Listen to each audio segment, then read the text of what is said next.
জামাতের সঙ্গ ত্যাগ করায় চরমোনাই পীরকে অভিনন্দন হেফাজত আমিরের। আসন্ন জাতীয় সংসদ নির্বাচনের ঠিক আগ মুহূর্তে ইসলামী রাজনীতিতে এক বড় ধরনের মেরুকরণ স্পষ্ট হয়ে উঠেছে। আহলে সুন্নাত ওয়াল জামাতের আকিদা পরিপন্থী আখ্যা দিয়ে জামাতে ইসলামের সঙ্গে জোট বা রাজনৈতিক সখ্যতা ত্যাগ করায় ইসলামী আন্দোলন বাংলাদেশের আমির মুফতি সৈয়দ রেজাউল করিমকে বিশেষভাবে অভিনন্দন ও মুবারকবাদ জানিয়েছেন হেফাজতে ইসলামীর আমির আল্লামা শাহ মুহিবুল্লাহ বাবুনগরী।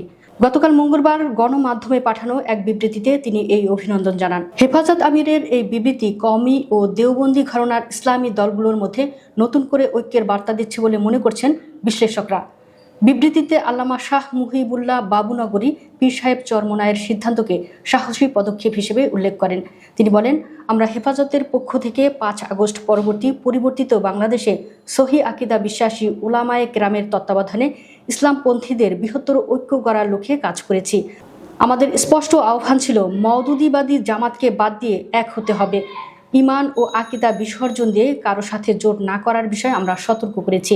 তিনি আরও বলেন, আলহামদুলিল্লাহ, মওদুদিবাদী জামাতের খপ্পর থেকে বের হয়ে ইসলামী আন্দোলন বাংলাদেশ এককভাবে রাজনৈতিক পথ চলা তৈরি করতে পারায় আমি তাদের বিশেষ মুবারকবাদ জানাই।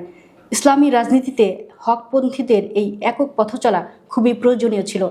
হেফাজত আমির তার বিবৃতিতে শঙ্কা প্রকাশ করেন যে জামাত ইসলামের সঙ্গে জোটবদ্ধ থাকলে এদেশের মূলধারার ইসলামী রাজনীতির বড় ধরনের ক্ষতির সম্ভাবনা ছিল। তিনি বলেন, জামাতের সাথে থাকার কারণে এদেশের ইসলাম পন্থার অপূরণীয় ক্ষতি হতে পারত। পীর সাহেব চরমোনাইয়ের একক পথ চলার সিদ্ধান্ত সেই ক্ষতির পথ অনেকটাই বন্ধ করবে বলে আমি বিশ্বাস করি। ইসলামপন্থী রাজনীতির জন্য এই স্বতন্ত্র অবস্থান আগামীতে ভালো ফল বয়ে আনবে ইনশাআল্লাহ।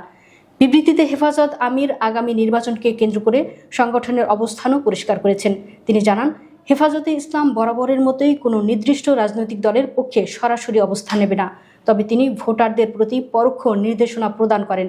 তিনি বলেন, হেফাজত কোনো দলের হয়ে নির্বাচনে নামবে না, তবে আমি আশাবাদী যারা নিরেট ইসলাম পন্থাকে ধারণ করে এবং সহি আকিদা লালন করে জনগণ তাদেরকেই ভোট দেবে। একই সাথে তিনি ইসলামের নামে যারা মওদুদিবাদ ও বিভিন্ন ভ্রান্ত আকিদা পোষণ করে তাদের বর্জন করা এবং ভোট না দেওয়ার আহ্বান জানান। বিবৃতিতে শেষ অংশে আল্লামা বাবুনগরী আশাবাদ ব্যক্ত করেন যে আগামী দিনে উলামায়ে দেওবন্দ তথা আহলে সুন্নাত ওয়াল জামাতের এবং দলগুলো একই ছাতার নিচে এসে পথ চলবে।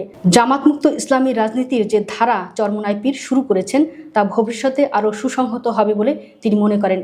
রাজনৈতিক পর্যবেক্ষকদের মতে নির্বাচনের আগে হেফাজত আমিরের এই বিবৃতি চরমোনাই পীরের দলের জন্য বড় ধরনের নৈতিক সমর্থন হিসেবে কাজ করবে এবং কওমি মাদ্রাসা ভিত্তিক বিশাল ভোট ব্যাংকে প্রভাব ফেলতে পারে।